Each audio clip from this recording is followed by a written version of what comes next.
Millions of despairing men, women, and little children, victims of a system that makes men torture and imprison innocent people. You cannot shake hands with a clenched fist. Produced by a nuclear exchange would be carried by wind and water and soil and seed to the far corners of the kingdom of God, the kingdom of heaven. It's one small step for man, one giant leap for mankind. We're not saying that planet Earth is coming to an end. We're saying that planet Earth is about to be refurbished, spaded under, and have another chance to serve as a garden for another civilization. Most of the people in here are just your reflections. They're your mistakes. 1776 will commence again if you try to take our firearms. 1 million of the planet's 8 million species are threatened. You are what you repeatedly do. Therefore, excellence ought to be a habit, not an act. Your lives and the credibility of the United Nations is at stake. Epstein didn't kill himself. The reason this is such an interesting time is not only because we're on the threshold of the end of this civilization. They're trying to take you out with bullshit. The experience of the past 2 years has proven beyond doubt that no nation can appease the Nazis. To those who can hear me, I say, do not despair. The misery that is now upon us is but the passing of greed, the bitterness of men who fear the way of human progress. The hate of men will pass, and dictators die, and the power they took from the people will return to the people. And so long as men die, liberty will never perish. In the language of the U.S. Department of Defense, these are unidentified aerial phenomena. Roswell's a very interesting place with a lot of people that would like to know what's going on. There is very compelling evidence that we may not be alone. This is the Garden of Doom. Welcome everyone into Garden of Doom, and this week I'm really excited because we are going into an area that I have been looking to learn about, get exposed to for a long time, and that is mystical Islam, Sufism. Everybody who's listened to the show knows how I had my struggles just finding out, sort of is Islam 101, and all of that. If you're a newcomer to the show, you don't know that, but I'm not going to repeat it for, for brevity's sake. But I'm so excited. I was referred to my guest today, Ilma Qureshi. She's coming to us today from California, but she did her undergraduate and graduate studies sort of, not too far from me at University of Virginia. And she's agreed to talk to us about mystical Islam, Sufism. I'm not even sure if it's Sufism or Sufism, but with that, Ilma, thank you much for coming into the Garden of Doom. How are you today? Thank you so much, Jeff. It's wonderful to be here. I'm very thankful to you for the invitation, and I'm excited to talk about all things Sufism today. Okay, so there we got our first answer. It's Sufism. All right, so is the description that it is mystical Islam, is that fair? Is it too trite? Is it good enough for government work, but there's a better description? So the technical term for Sufism from within the tradition is tasawwuf, but its translation, one of the translations has been Islamic mysticism. I would say the only trouble with that is mysticism presupposes a lot of what mysticism was for other religions. So in that sense, there can be a problem. But I think if we use the term Islamic mysticism, that is fine. It's just that making sure that we know the history a little bit, we know the context of how Islamic mysticism developed over time, how are Sufis different than maybe people belonging to other mystical traditions. So I think as long as we understand that, then we could use that term, Islamic mysticism. Well, this half of we doesn't. So I think right there in your statement, you have given us the first questions. What is the history and what is or are the differences? So I would say, so with regards to Sufism, the way Sufis themselves understand them, it's that it grows very much from the Islamic tradition. And I say that because often in the West, the reception of Sufism has been problematic in the sense that people often think of it as divorced from Islam, as if it's just some independent mystical tradition in which religion itself doesn't matter too much. And I think that history is due to certain reasons, because when Orientalist scholars during the colonial period started becoming interested in Sufism, they started translating texts and getting introduced to Persian and Arabic, all these languages, and they started translating. They thought of Islam as being very legalistic and very dry, and Islam having to do with like what you do, what you don't do, being very strict. So when they came across Sufism, which had poetry and music, and it talked about love, they couldn't make sense of what all of that was about, because that couldn't have been Islamic, right? Because Islam is supposed to be this like very dry and legalistic religion. So when they encountered it, they thought of it as, something that's either a derivative of any other religion, or it's not real Islam. So these are like, people who are not really like either practicing or not really Muslims, but like it's a proto sort of division, or something that's not mainstream Islam. And I think that's very problematic and also wrong historically, because historically Sufism has been one of the dominant forces within Islam, so much so that some scholars say that at a given point in time, let's say in India, it was one of the most dominant forces. But I think people also sometimes think that maybe it's a sect within Islam, like, there's Sunnism, Shiism, and then maybe Sufism is separate, another sect. It's not like that. Any Muslim could be a Sufi, but not all Muslims have to be Sufis. One could be a Sunni or a Shia and be a Sufi. So overall, but if you were to ask what exactly Sufism is, like what does a Sufi do? In that sense, I would say, and how does it also differ from, what one might think of just a Muslim has to do? I think the way Sufis themselves describe it, they use this example of a hadith where we are told that Prophet Muhammad was there, and then someone came to him clothed in totally white clothes, which was Archangel Jibreel. So he asked him a couple of questions, and he said, the first question was, what is Islam? The second question was, what is Iman? The third question was, what is Ihsan? And I'll explain the terms. So for the first question, what Islam is, the Prophet answered that it is the things that you do, like, going to pilgrimage, doing your 5 daily prayers, giving zakat, giving alms, things that you have to do. But then the second level, which is Iman, was about having correct beliefs, about belief in heaven and hell, belief in the unseen, belief in God, belief in the afterlife. But the third level, which is Ihsan, it is doing things beautifully. So Sufis take that, so it's not that they reject Islam, it's not that you don't pray or you don't have to do pilgrimage, or it's not that you don't need to have right beliefs, but it's that an added layer, another orientation, that while you do all of that, it's with the intention of doing things beautifully, making your soul perfect, and gaining intimacy with God.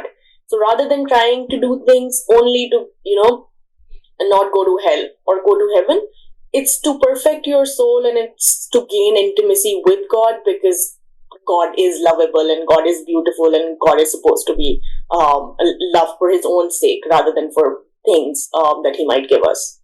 That's a great explanation. I guess it sounds like prong one is sort of your obligations. Prong two is sort of faith, and between the two you have rituals, and then prong three is take those things and create the beauty of them, the art aspect of it, or as they used to say when I was in school, the right side of your brain. I'm not sure if that's scientifically true or not anymore. In certain, so in like Christian mysticism, there's it's sort of under the term Gnostics, but there's others, but even the Gnostics, there's like, 1,000 different kinds of Gnosticism, but you have like books like the Kabbalion, which has nothing to do with Kabbalah. In Kabbalah, you have the Zohar, and I'm sure there's others as well. Is there like equivalent writings in Islam for Sufism, or is it simply, because I know the Quran is literally the words of God translated by Gabriel, to Muhammad. I mean, Muhammad was basically the scribe, just, translating through God's actual messenger. Because, I think like most religions, if you look upon the face of God, you instantly turn to ash. You can't handle it. You some sort of madness befalls you or evaporation. But that's not the important part. A long time ago, the question was, is there a separate type of writing or canon associated with Sufism? Yeah. So, but first of all, with regards to Gabriel, the way it's understood is not that Gabriel translated the word of God to Muhammad, but rather that it is the direct word of God that was transmitted to Muhammad. I say that because there are a lot of discussions and a lot of emphasis on making sure that the Quran was the direct word of God that was given to Muhammad, and it was because of that it had such a huge impact on him that at first he wasn't able to even speak or breathe, just because the weight of listening to revelation directly was so much. But with regards to your question about whether there's a canon, yes, certainly. The way Sufism developed historically was in the beginning in around 8th century, just a century after Prophet Muhammad, although Sufis themselves would say that they see strands of Sufism, or they see the spirit of Sufism during the time of the Prophet himself and his companions, how they would also worship God and invoke God, and Prophet Muhammad would go to cave Hira, and then he would sit and just invoke to God. So they see themselves as very much a continuation of that. But then some important Sufi figures came in 8th century, like Rabia Basri and Hassan al-Basra. During the early time period, there are writings, but those writings are mostly with regards to how you live a virtuous life, in the sense of topics like fakr, which is poverty. How do you have spiritual poverty, for example? But then after 13th century, when especially Sufism enters India, then we see a huge proliferation of writings on Sufism.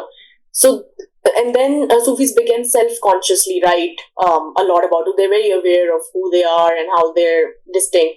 So you have a lot of different writings. Some major figures I'm sure that you know of are Rumi, like he's very famous in the US too. But overall, it's just unbelievable how many different genres of writings there are. And then, like, for example, you would find Sufi manuals. Sufi manuals are mostly manuals in which you're given instructions on how to live a Sufi life, in one sense, like practical things. But then you also have a lot of literature, a lot of poetry, which is Sufi in nature. So figures like Amir Khusro, Hafiz, and Saadi, down to like in the contemporary period too, but even 18th century, like throughout history, you see a lot of works in poetry and literature. But then Sufis were also trained in other disciplines, so they would have writings in that too.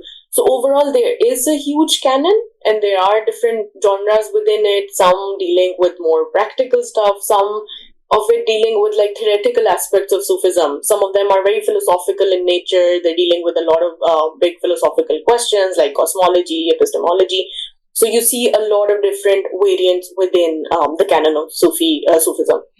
Are any of them starkly different from Islam? I'll try to give you a parallel.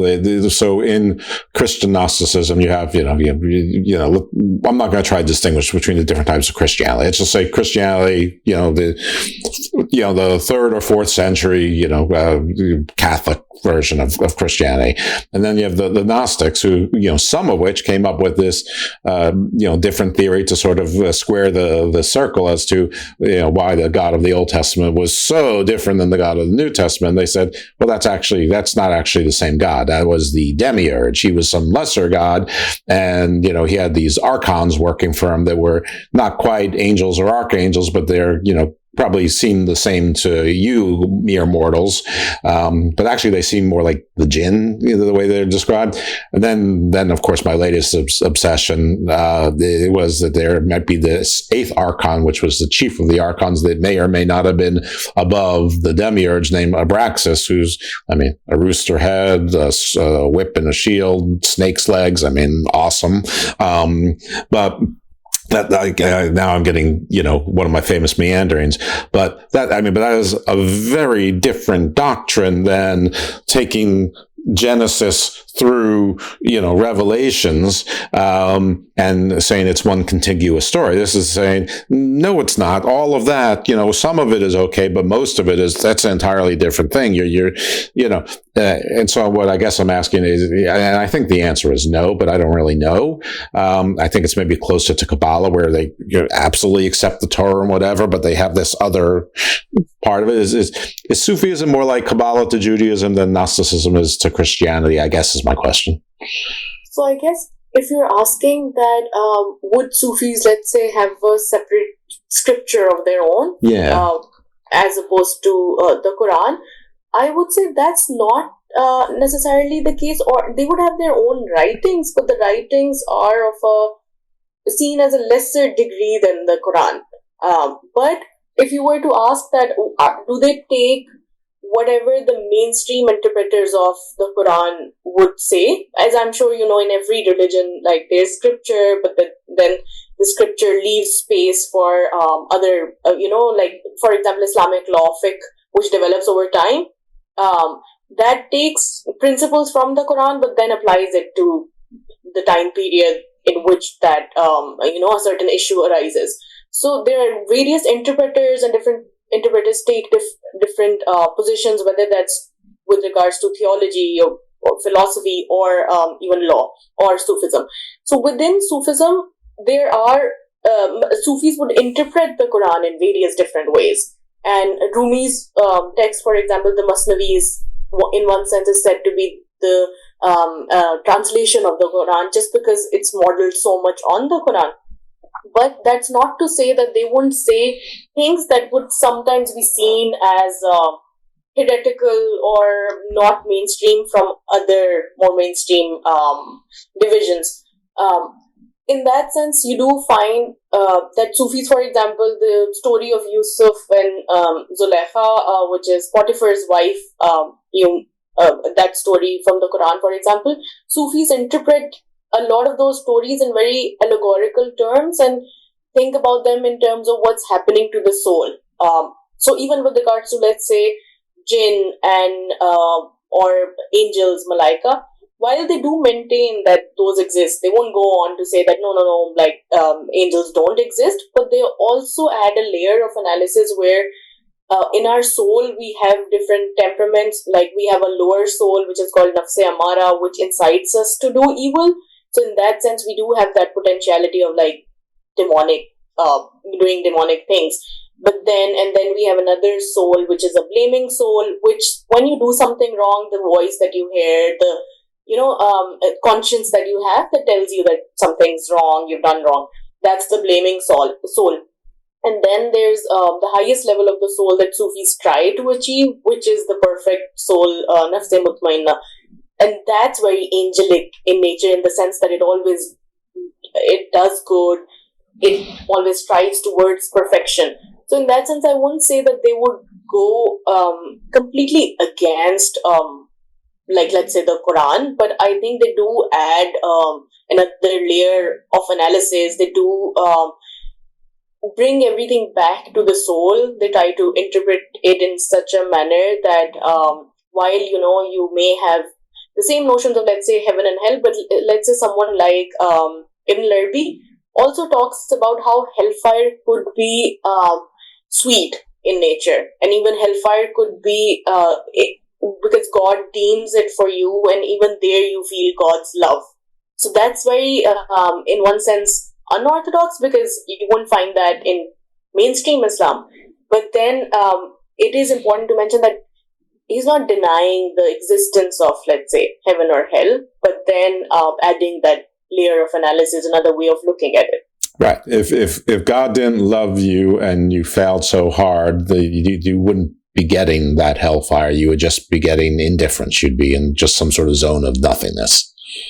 So he would, I think, say that God does deem it for you, but then even the marks that you have through hellfire, and then also if there's an interpretation that after a certain time God would then put you to heaven. even then you're being distinguished through those marks. And I think overall, the emphasis is just accepting God's will.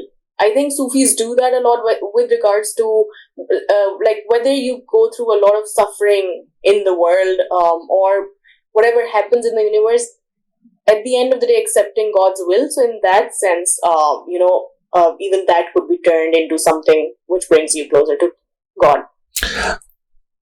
I don't know if this is Islam or related to Sufism or not at all. So, there are some differences that, between the Judeo-Christian version of the Old Testament and the Quranic interpretation of the Quran. I mean, that's a tautology in that sentence, but hopefully people know what I was trying to say.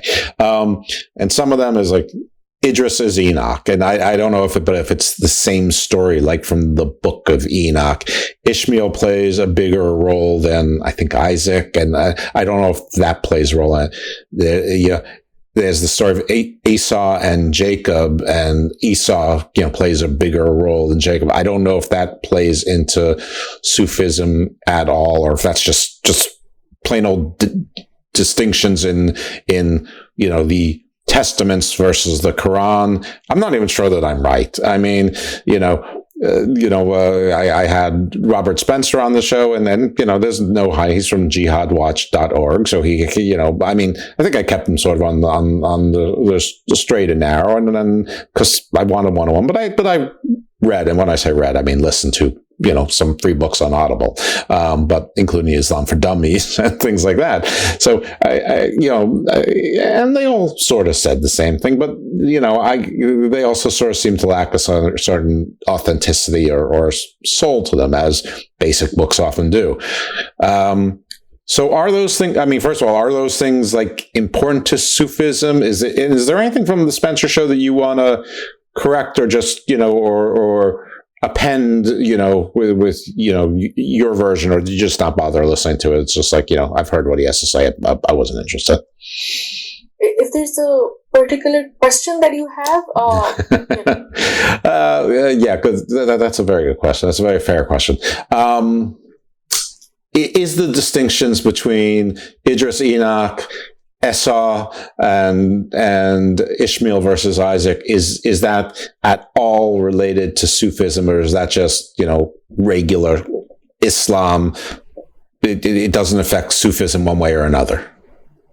I would say that if you're asking if you see those narratives as being important in Sufism, I would say that just as I mentioned with regards to Joseph's story, Prophet Yusuf. So because a lot of Sufis base a lot of their works and writings and thinkings on the Quran, so in that sense they do become important, and they often interpret them and try to think about, for example, let's say in the case of Ishmael, the way it is understood through the Quranic lens, that how he was willing to do what God had asked him to do, and he told his father that you can sacrifice me, and he actually offers his neck. So seeing that as a way of like how willing one should be to accept God's will, so understanding it in that sense. So of course, like these narratives, I would say, are hugely important for Sufis too, and they keep getting interpreted and reinterpreted. But again, it's not that they bring out their own altars, like scripture based on that, with like very clear differences with regards to what you see, let's say, in the Quran. I wouldn't say that, but I do think they shift the emphasis a lot of times, in the sense of, sure, a lot of those, like for example, as I said in the case of Yusuf and Zulaikha, they see that tale as, because Zulaikha was somebody else's, Potiphar's wife. She was somebody else's wife, and she falls in love with Prophet Joseph. And in one sense, the mainstream interpretation would be just how wrong that is, for example. Right. But Sufis also add this layer of analysis that she was drawn to Joseph's beauty, and how that's emblematic of God's beauty in one sense. How beauty is also like Jamal is a name of God. So in the universe, whenever we are attracted to beauty, whether we know it or not, we are actually attracted to God. So this theme you see in a lot of different Sufi writings. For example, one of the figures that I worked with in my dissertation on Sufism, I work on two figures, Fakhruddin Iraqi and Amir Khusro. So Fakhruddin Iraqi is a 13th century Sufi poet, and he writes this treatise, which is very important and influential, called the Lamat, so the flashes. So he talks about how at the end of the day, we are always moved by beauty and goodness. So whether we know it or not, like however distorted it might seem, someone might say that what if someone is attracted to something that's really, really ugly? But to them, that ugliness is attractive. To them, it is beautiful. So in that sense, even Zulekha, for example, how she's attracted to Joseph, it's seen as her being attracted to good and beauty. So in that sense, I would say that Sufis add that additional layer of analysis. Is Idris, Enoch, is it the same or similar story as the books of Enoch? Sort of, the watchers came down, some of them were fallen and, mated with human women, and, some of them came out not so great, but Enoch, was, sort of taken by God, and by some accounts became the chief of the archangels, which that sounds like a very human story to me. But what do I know? I mean, maybe the human story was because it was based on the divine story. In any event, is the story of Idris similar to that story of Enoch in Islam, Sufism, or is just like that's whole watcher thing and interbreeding between angels and women or demons and women, whichever way you look at it? Is that just not really important in the Islamic faith? No, I've never come across anything like that. If I'm understanding the terms correctly, like I know about Iblis is the term that's used for Satan, for example, right. And then but from what you described, I've not seen anything like that. Yes, in the old Battlestar Galactica series, when they found this giant floating, basically Death Star thing, but it was white and shiny and beautiful, and Lord Iblis or Count Iblis was there, and I later learned that was the Satan name equivalent, which was great. It was the actor from the original Avengers, that British dude who died a few years ago. Anyway, this is all the silliness that led to this show arising. There's all these things that, from my misspent youth of watching too much TV and seeing too many movies. Okay, so it's not, so all of that is not part of it at all. Is there like actually, let's not move from that. What's the role of angels and demons, and what's the difference with Djinn? What is heaven and hell? If it's different in Sufism, or if there's some elaboration from, I know it's not different, if there's elaboration in Sufism from traditional Islam. So with regards to Jinn and angels, I think one of the distinctions is that angels don't have free will. They're just these perfect beings which are doomed to do good in one sense. And those are called malaika in Arabic. And then with regards to jinns, they do have free will. There can be good jinns and bad jinns. Just as human beings, they have that kind of free will. They are made of smokeless fire. And so the general way in which those are understood is that so we have both angels and jinns in the universe. And then jinns would incite one to do evil. They would, they're the bad forces in the universe, and then angels are the good forces. And angels are, they protect people. So it's understood that there are two angels on one's right and left shoulder, for example. The right one writes good deeds. The bad one, not the bad one, sorry, the one on the left writes bad deeds. But angels are supposed to be good, they're just recording one's deeds. But then throughout life, for example, angels would protect people, and they act sometimes like messengers from God, as we saw in the case of Gabriel. The way he brought God's revelation to Muhammad, but beyond that also, how he encountered Prophet Muhammad multiple times. So in that sense, I think that would be the basic distinction between jinns and malaika. Beyond that, I think Sufis add another layer, and also they see them as also not just external beings, but also, as I mentioned, like parts of our soul. The soul, nafse amara, for example, the lower soul that incites us to evil, that's similar to what a bad jinn would do, for example. But then the highest perfected soul, it gets perfected to an extent that it only does good. It's so habituated into doing good that in one sense, it is very similar to what an angel would be like. That it's just moved by beauty, it's moved by virtue, it's moved by goodness, so it always does the right thing. I don't know if you've encountered people in your life. There's some people who just have that intuitive sense of what's right and wrong, what the good thing to do would be like. Those would be the most peaceful people to be around. So in one sense, Sufis would, the ideal goal through Sufism would be to have that part of your soul so perfected that you're always, in one sense, doomed to do good.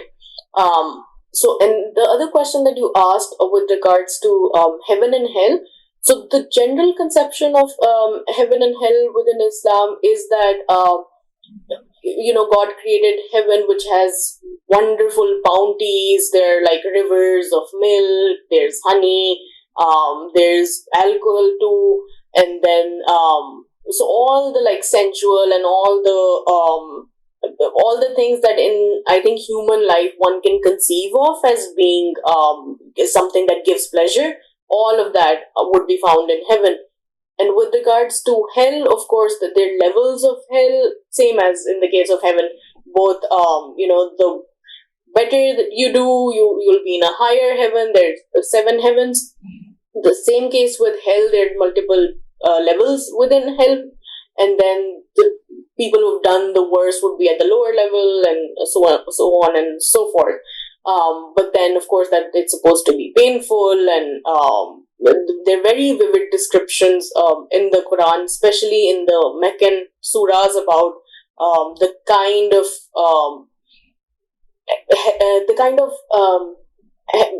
what hellfire does. So in that sense, you do find I think vivid descriptions in both cases of heaven and also of hell in the Quran. I think with regards to Sufis, the distinction that you see, especially, for example, like my favorite is the story of Rabia Basri, the 8th century Sufi mystic. She's one of the most important women mystics and Sufis in Islam. So we have this really wonderful story of her going around the streets of Basra, and in one hand she has a torch, and in another hand she has a bucket of water. And people ask her, they're like, what are you doing? Like, why do you have a torch in one hand and a pail of water in another? And she says that I want to burn heaven with this torch, because I don't want people to be worshipping God just for the sake of heaven. And I want to douse out the fires of hell, because I don't want people to be scared of God and just not do bad in the world because they're so scared of God. I want people to be able to love God for His own sake. So this, I think, captures the essence of what Sufis are trying to do really well, because they want people to love God for His own sake, not to be scared of hellfire, and because of that, only do good in the world, and not to be so focused on heaven and the rewards that one might get in heaven, but rather do good in the world because it's the good thing to do, because you love God and God is good. For its own ends, and then the reward is just the cherry on the top, I guess. But you're not the journey is what you're supposed to focus on. Right.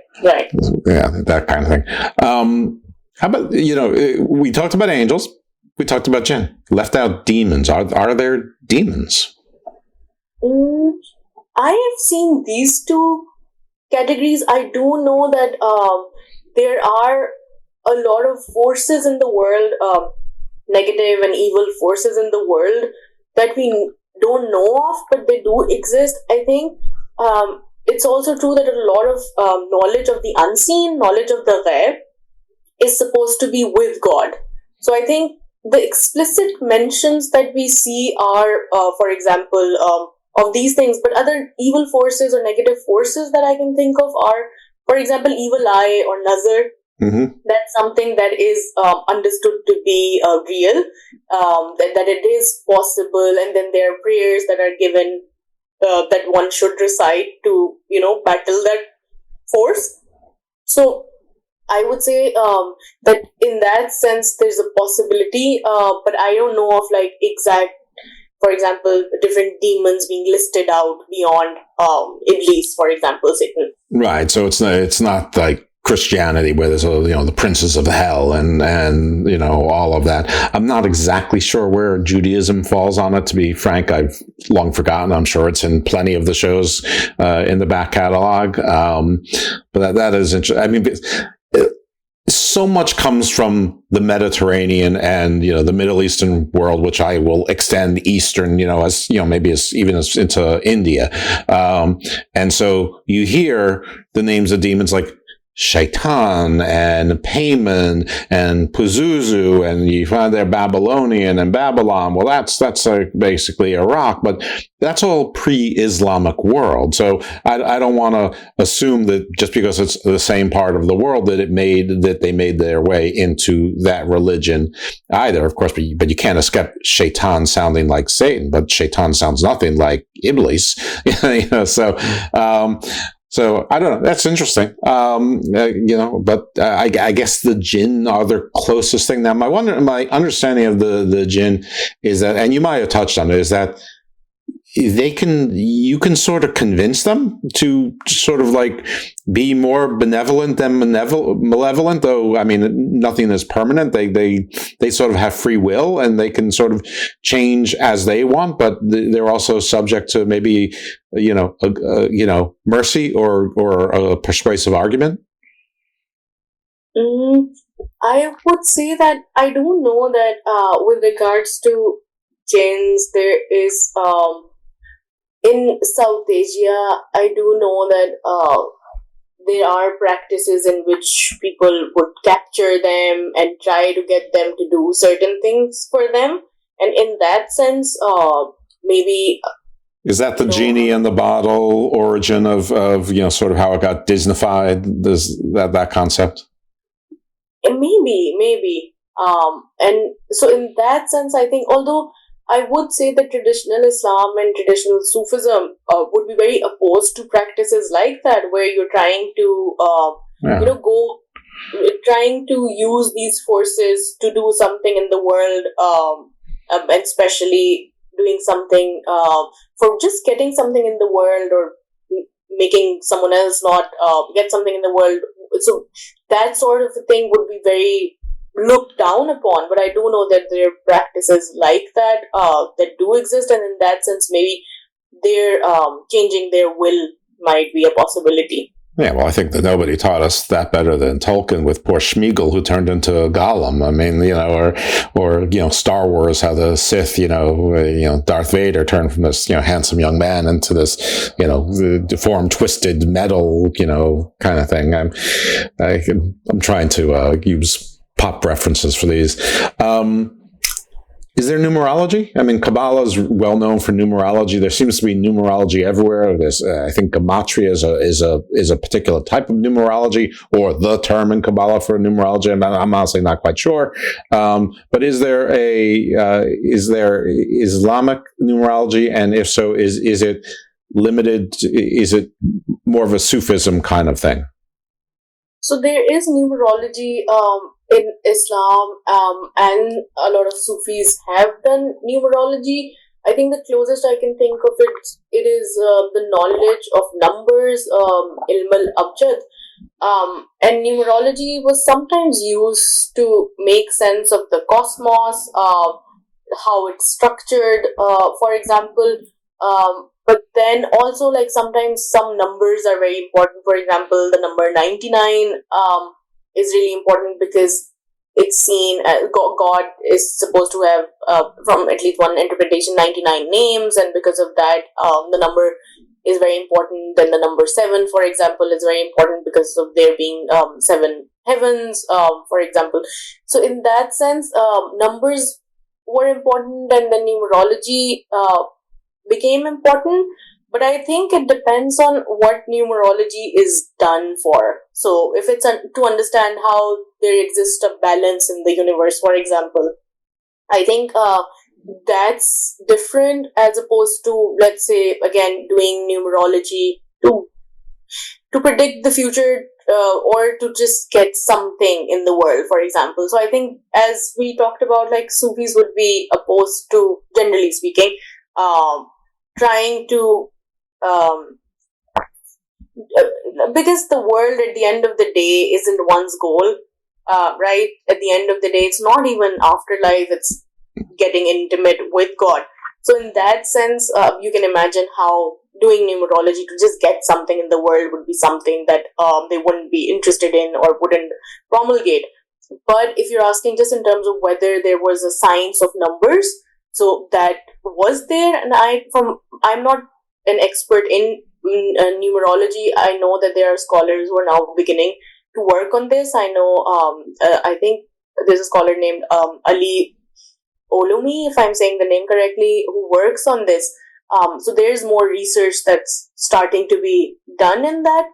But from the little that I know that traditionally, like from the Quran, knowledge, trying to get knowledge of the unseen is seen as something bad. Like, one shouldn't strive to get knowledge that God has prohibited you to. And in that sense, astrology, especially, trying to get predictions about your future, because future's knowledge is something that's with God, that was seen as not something that would be encouraged. But with regards to numerology, making people make sense of how, let's say, the universe is structured, how many layers of heaven there are, and hell, and things like that, I do know that Muslims did develop that science. It's interesting that the sort of the prophecy aspect is sort of, prohibited or forbidden or at least discouraged, when, I mean, not just Islam, but every religion is based on prophets. The distinguishing between the madmen in the desert and the just the men that came out of the desert that were madmen. They happen to be right. I mean, and obviously the prophet Muhammad, but I understand that Jesus is seen as a prophet. Moses apparently appears in the Quran more often than Muhammad appears in the Quran. I mean, of course, because Muhammad's doing the writing, but and I'm sure there's others too. So how do we reconcile that the religion is based so much on the words and actions of prophets, yet prophecy itself is sort of seen as taboo? So I would say that there's a distinction between the two, because prophets are seen as these people who had been chosen by God to give God's message to the world, right?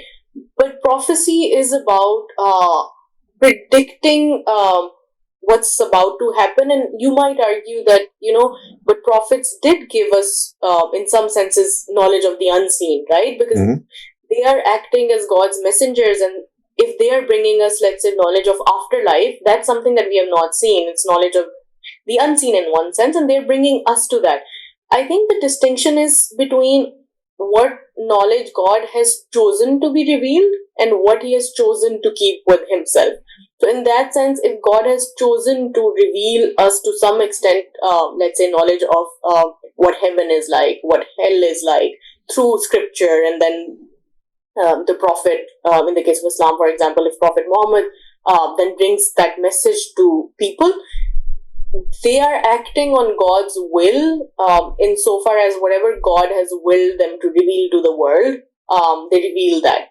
But then knowledge that God has kept with himself, and he wants people to not encroach on that. I think the distinction is there, that then you don't try to uncover that which God has not willed or encouraged you to unveil. Thank you. it just occurred to me that in hosting 101, I failed in this show, and I didn't really give you a chance. We just launched right into subject. I didn't give you a chance to sort of introduce yourself and tell the audience a little bit about yourself beyond the very little that I provided. So, in this intermezzo, give us a palate cleanser. Tell us a little bit about yourself.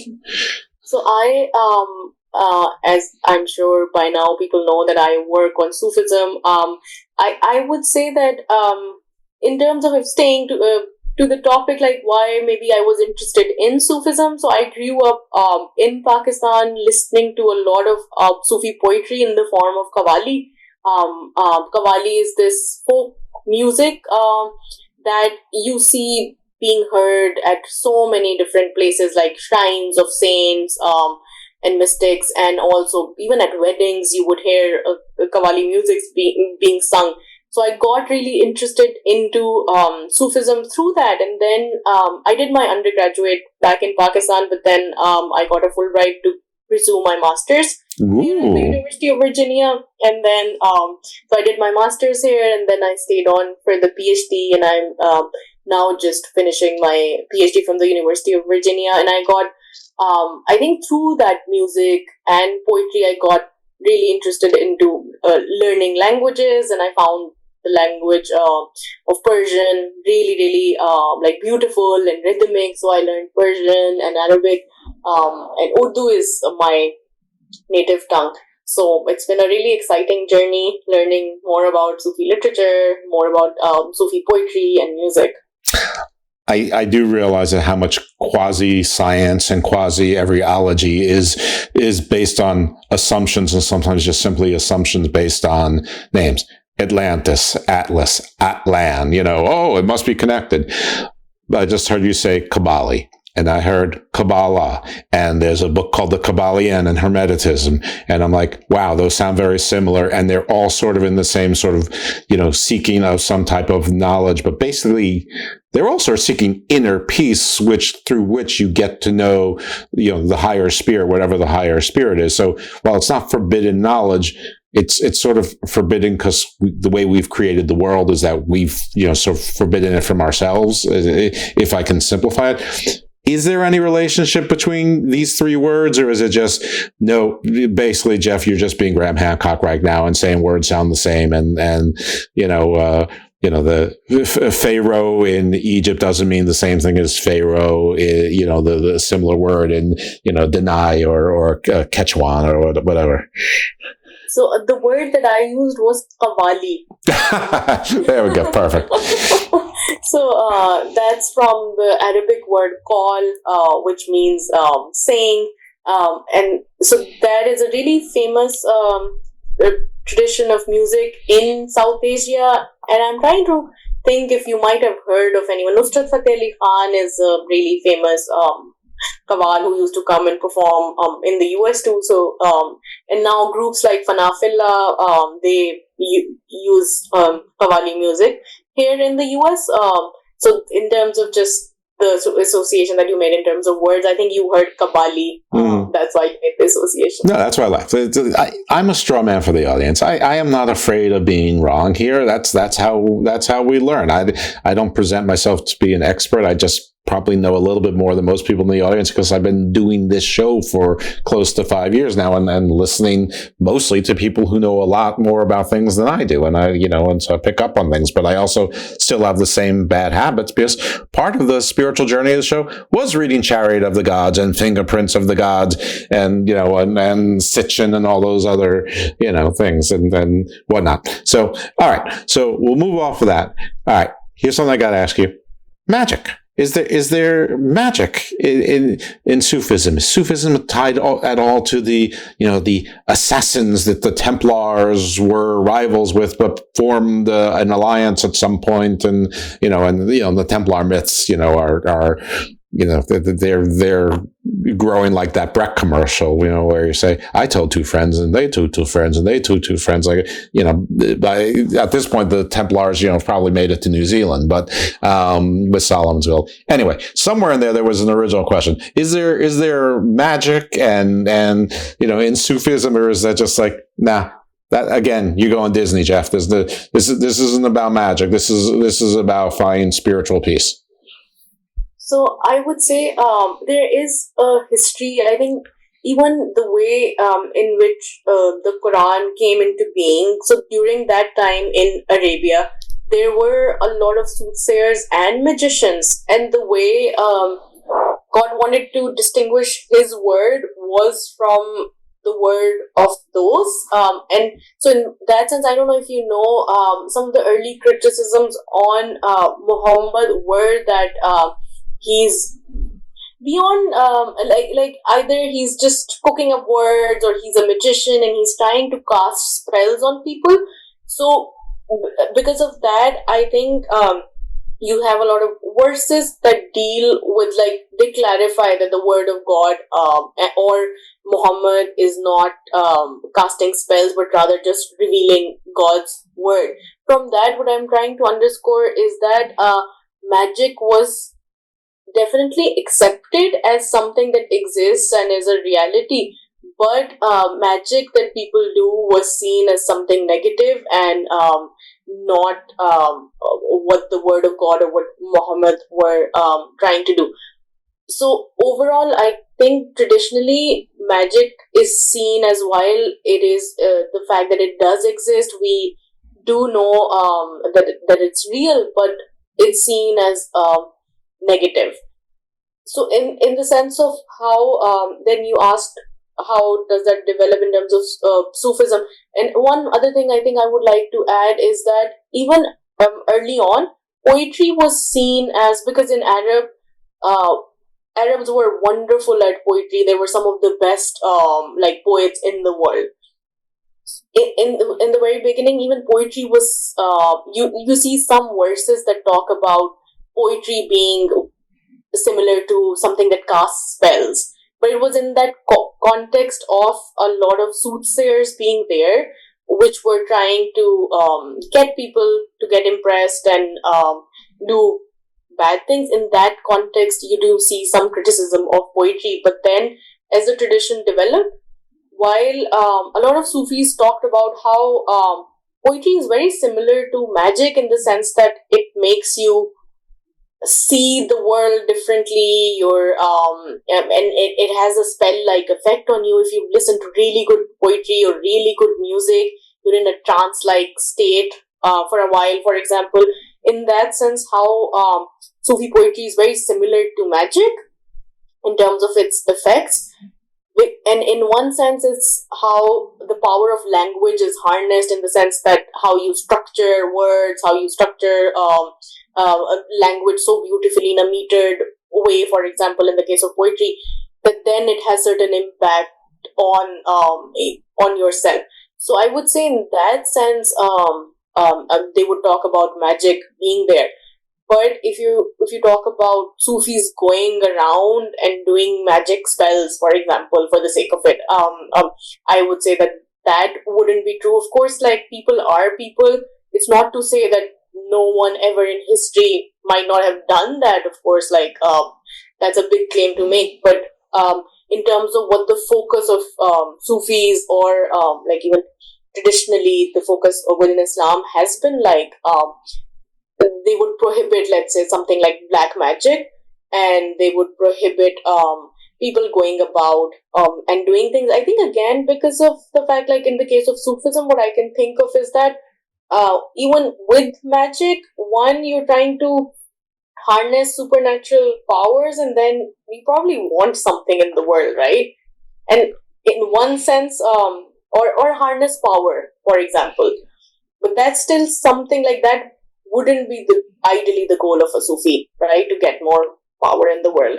While it's not to say that Sufis have not been powerful at any time in history. They've had political positions. You can have a Sufi who's like head of Harvard, for example. You can also have a Sufi who's a fruit seller in Tajikistan.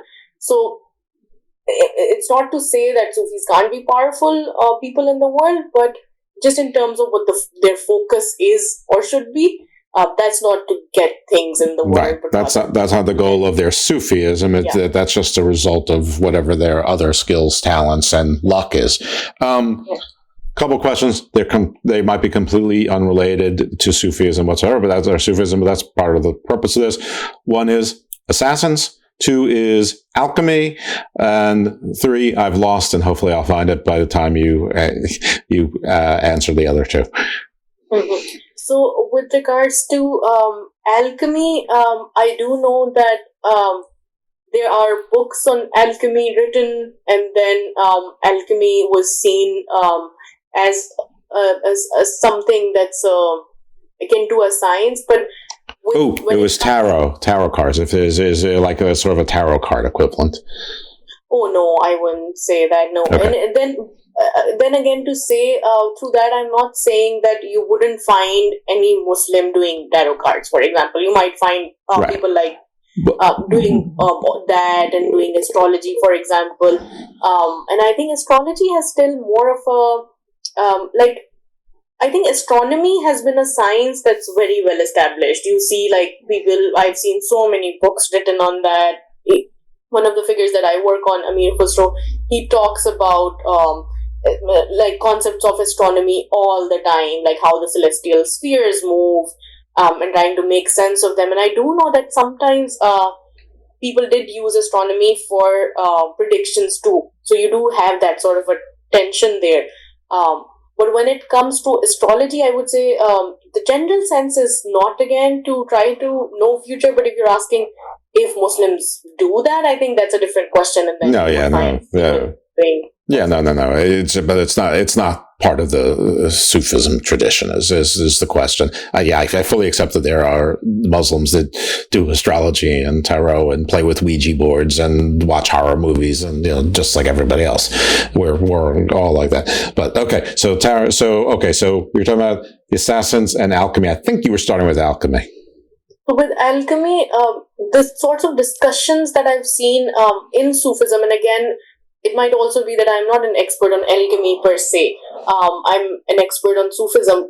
So the discussions of alchemy that I've seen in Sufism, they are a lot to do in terms of the alchemical process that happens in transformation of the soul. Mm-hmm. Like how it's similar to alchemy in the sense that just as, the process of the rigorous process through which something turns into gold. Mm-hmm. In a similar sense, a Sufi has to go through very strict regimens. Like it's a whole discipline. I would say that Sufism has different sorts of associations. For example, some people might be Sufis insofar as they might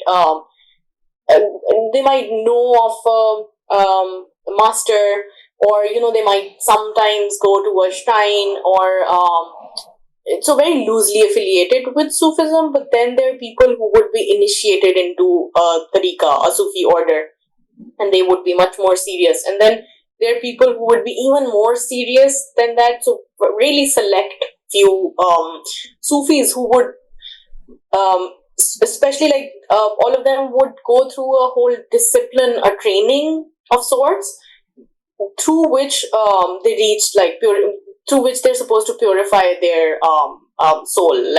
So tazkiya nafs is a term that's used a lot. So in that sense, just the similar way in which an alchemical process happens, that one has to go through trials. In the case of going through fire, for example, so that's seen as going through really hard trials and tribulations, and after that your heart is perfected. And the goal of Sufis is to have their heart so perfected that it's like a mirror in which you can then see God. Right. So I would say that those are the sorts of discussions that I've seen. It's spiritual transmutation. It is not turning, lead into gold physically. It's more about changing your soul into gold. So it's less okay. So and then last, the assassins or any other cults, or the assassins specifically, only because they're famous from Templar and Crusader lore. Whether they actually exist or not, I have no idea. And whether they have any tie to Sufism, I have no idea. I mean, frankly, I'm not sure anyone wouldn't even know that it had anything to do with the Middle East, if not for Dan Brown and the game Assassin's Creed. So yeah, is the Assassins or anything to do with Sufism whatsoever? I think Assassins, like, I've not seen them being a part of Sufism at all. Can you explain a little bit more about what exactly you mean by Assassins? I wish I could. So my understanding is when the Templars, once they got their, sort of their power, their seat of power, and they grew from being, 9 knights to a whole order with, hundreds, if not thousands of knights in the Holy Land, escorting and amassing great wealth, that their greatest rivals was a group called the Assassins, who were basically their equivalents, sort of warrior monks, before for the Sultan or whomever it was. And then other lore is to say, well, they actually came to a peace accord and they started working together, and some of that was in secret, or and of course then there's ones with the Templars, converted to Islam, and that's why they were considered traitors. And I mean, there's a whole, it goes in a million different directions. And I don't know what's history, what's story. I don't know if any of it is history, to be quite frank, other than there were Templars. I don't know that they were, and, also in one of the books I read, the word assassin comes from hashashim, which was, as hash. So basically they got stoned, which is, a way to get, spiritually awakened. But it's also the same way the Viking berserkers, ran into frenzies by getting stoned as well. So, and I'm guessing if you're an assassin, it's sort of a more focused berserker, rather. So it probably has nothing to do with Sufism whatsoever, because that doesn't seem like any spiritual piece. But when you think about warrior monks, whether it's Templars or Shaolin monks from Kung Fu movies, maybe it is. I don't know. So I wouldn't say that they're assassins, or like that's an important framework in Sufism, but I think if I were to answer whether Sufis have been, like, one of the associations with Sufism, like the way it's been interpreted in the West especially, is that Sufis are only pacifists, and they are politically not involved, and they just sit in caves and worship God, and they're just interested in purification of the heart. While that goal is, I think, important, as I mentioned earlier, they could be involved politically too. They could have really powerful positions too, and they could be warriors too. So in that sense, I think one of the famous Sufis, Amir Abdul Qadir, who was an Algerian, and he struggled against the French colonial invasion in Algiers in the 19th century. So he's a really famous warrior figure, you might say. So in that sense, he has been important, but that's to show that Sufis could be all sorts of things, and in that sense, they could be warriors too, they could be involved politically too. But if you were asking if there's a certain creed of Sufis who are assassins, like I've not seen anything like that. Okay. Are there any stories or works, fictional or otherwise, that have made its way into pop culture that are either directly Sufism or Sufist inspired that we should know about, and maybe didn't know that they were at all related to Sufism? So in pop culture, I do know a lot about how Sufism is being depicted in, let's say, South Asian dramas, even in Bollywood, Bollywood movies, for example. You see a lot of Sufi concepts being deployed. For example, there was a movie in which there was a song called Fana, and Fana is this concept within Sufism about self-annihilation in God. Like, a lot of times Sufis use this metaphor of moth and a flame, just how a moth is so attracted by flame that it circles around it, and then eventually burns and extinguishes itself in that light. They use that metaphor to talk about how Sufis should be in front of God, how they should be willing to completely self-annihilate, and after that they subsist in God. So I see a lot of those concepts in South Asian music and South Asian poetry, and also South Asian films, for example. If you were to ask me, but you were, I think, asking about more Western pop culture. I mean, this is a mostly Western show, and my best. But Hollywood is still bigger than Bollywood, so more. And the answer might be there are none. There just haven't been, or at least it's not so clear. But if between the two of us, you're more likely to know of one or many than I am. Right. So I think I do know that people have understood a lot of, like even Lord of the Rings, for example. I know that people have interpreted it through a Sufi lens about how the ring, in one sense, shows divine love, and then how everything is revolving around that. But if you're asking me about more direct uses of Sufism in pop culture, nothing is coming to my mind right now. I think I might have to think a little bit more. I'm sure there are. Fair enough. I have a much broader question, and it's presupposing my own failures during this interview. What is it that I didn't ask you, or didn't even know to ask you, that are concept or thoughts that the world should know about Sufism, but because of my ignorance, we didn't get to them? I think we were able to get to most of the central, teachings of Sufism, in the sense that Tazkiya nafs, cleansing of the soul, just how important that is. We touched upon that, and how I think maybe one thing we didn't talk about too much was how significant rituals are in Sufi life. And also I think maybe just how intellectual Sufism is, because when one thinks of Sufis talking about divine love, oftentimes the assumption in people's mind is they think of it as very similar to Christian mysticism, and also thinking of it in terms of just being very devotional. And I think Sufism is also very intellectual, in the sense that there's a whole branch of writings in Sufism that deal with theoretical Sufism. They're debating philosophical concepts, and I think so that's there too. But I think beyond that, what exactly is the sort of self-disciplining that a Sufi has to do? I think in that sense, and what rituals are important, I would say zikr, and sometimes that dhikr in Arabic and zikr in Persian.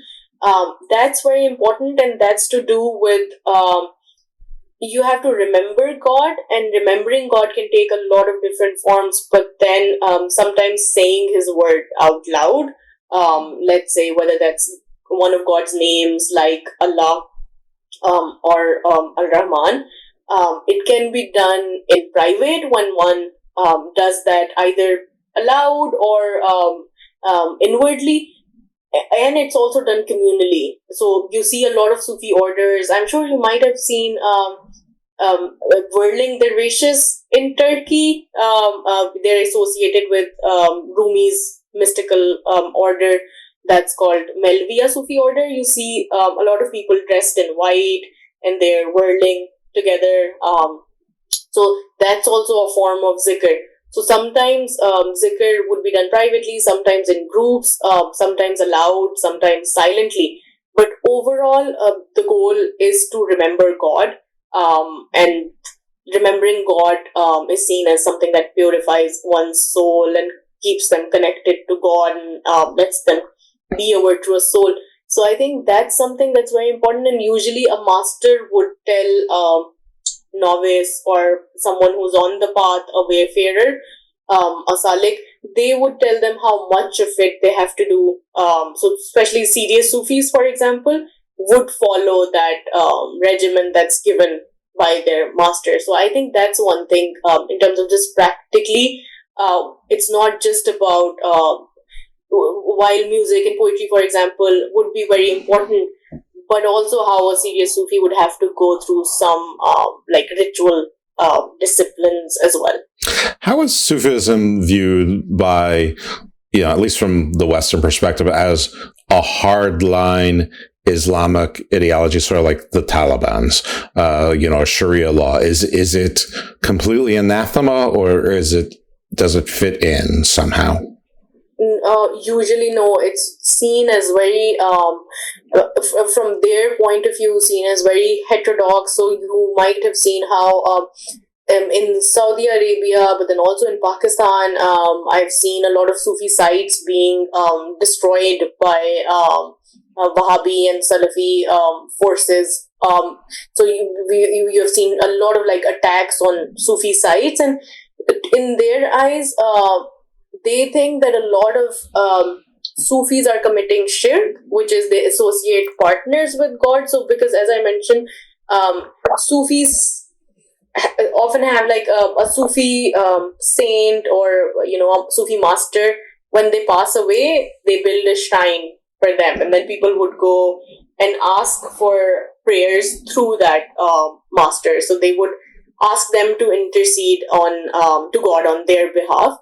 But then these like the way Wahhabis, for example, or Salafis would view it would be that they're associating partners with God, that one needs to only direct everything to God, and there can't be even putting Prophet Muhammad, just because there's so much veneration of Prophet Muhammad in Sufi literature and I think in their demeanor, even that is said to be associating someone with God. So you see a lot of friction and a lot of even I remember I was actually on a show set for a local TV channel talking about Sufism, and I know that there have been a lot of killings, and then a lot of Sufi sites have been attacked because of this view that Sufis are not real Muslims. Yeah, I mean, that was similar to the answer I was expecting, but, I've been wrong on a lot of answers I was expecting before. So I guess I was paying attention in class. Speaking of class, what are you writing your dissertation on? So my dissertation is on Fakhruddin Iraqi and Amir Khusro, two really important Persian poets from the Indian subcontinent, both from the 13th century. They're at the same time when Rumi was, one of them knew Rumi too. And my dissertation is about how poetry functions both as a vessel for knowledge, but also as a mode of knowing, in the sense that poetry expects us to be engaged very differently when we're dealing with poetry. So the method in which poetry enacts as knowledge, that's really important too. So looking at its formal features, looking at how it invites the reader to make sense, and then how it, in a certain sense, casts spell on us. It changes our perception, it changes how things are connected. So in that sense, how poetry is also a distinct mode of knowing, because when you listen to good poetry, or when you listen to even good music, it makes you enter its own world, and you sort of make sense of things differently, but you're enraptured too. So trying to get that out in my work as well. Okay, so... And I think one distinction about the previous question when you asked about Wahhabism and Sufism, again, I think when you ask about Taliban and ISIS, I think that's separate. But then just if we were to talk about Wahhabism and Salafism, like those strands, I think they have their own history, and they also have various different factions. So sometimes in the US, you do see an overlap between Sufism and Salafism too. So you're giving me more rabbit holes to look into. See, every time I find out about something I don't know, I find out more things that I don't know, and this is my eternal suffering. This is my Buddhist aspect. All right. Remember, I promised you no gotcha questions. Okay, well, I lied, but I also promised you that no question would be particularly hard. I told the truth. So here's how I square those two logical things. My gotcha question is, what song should I play as the outro song that you would think of in relations to our conversation or the themes of Sufism? And it doesn't need to be a song I've heard of. So it is a gotcha because you haven't prepared for it probably, but you know. So which song, and does it have to be an English song? It absolutely does not.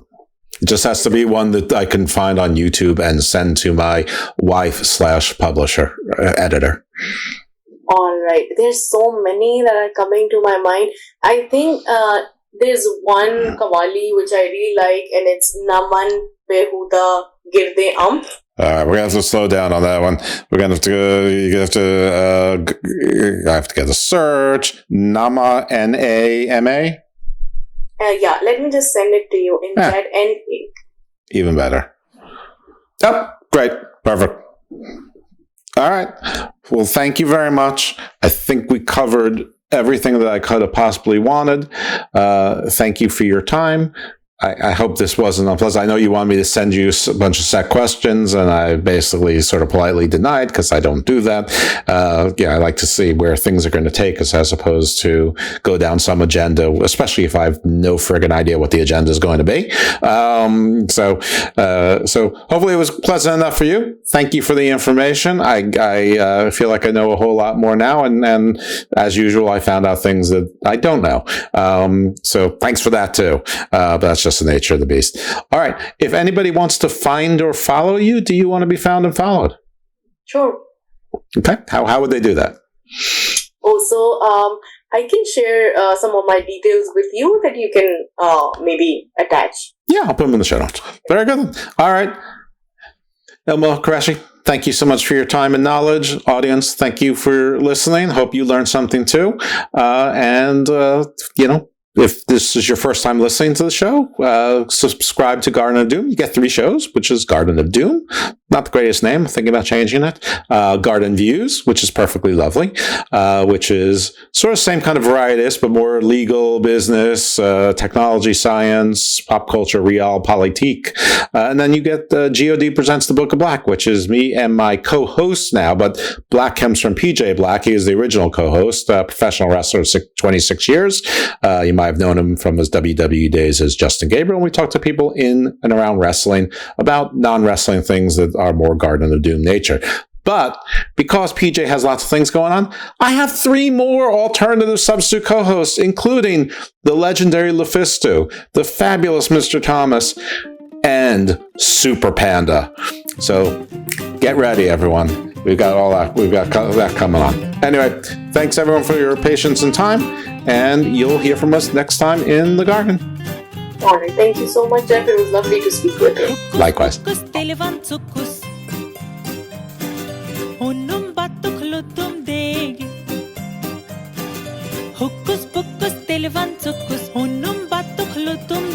श्वास किच किच वामनो ब्रह्मंदारन पोइन छोकुम टिकिस टखा बन्नी क्यों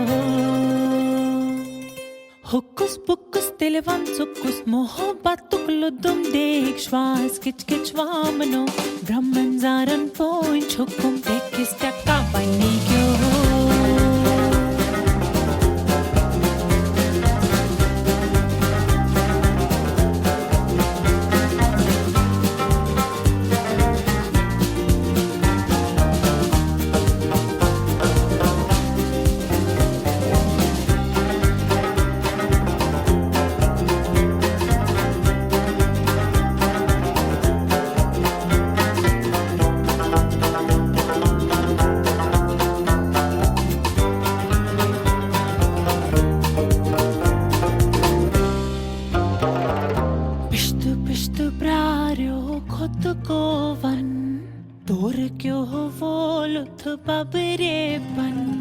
पिष्ट पिष्ट प्रारो खुद को बन तोर क्यों वो लुथ बबरेपन सुकमन छो कुथ को तरन को तर पीठी मार कन तुम छैगे कुंदान तार कन हुक्कुस पुक्कुस तिलवन सुक्कुस मोहब्बत तुकलु tukludum dek schwas kich kich wamano Brahman zaran poin chokum tekis takavani kyo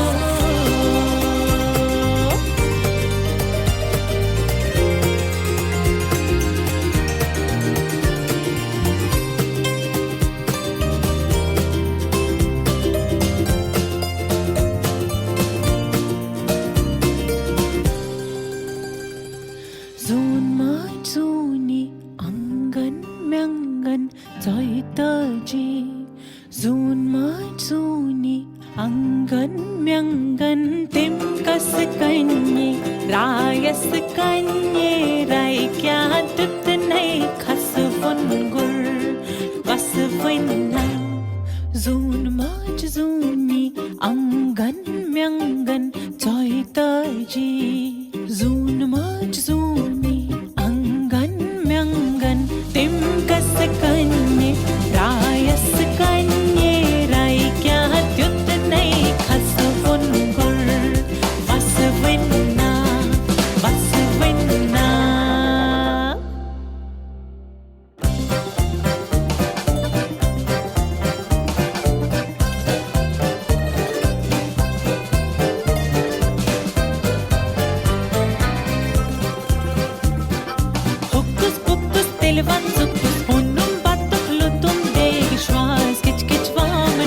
Brahman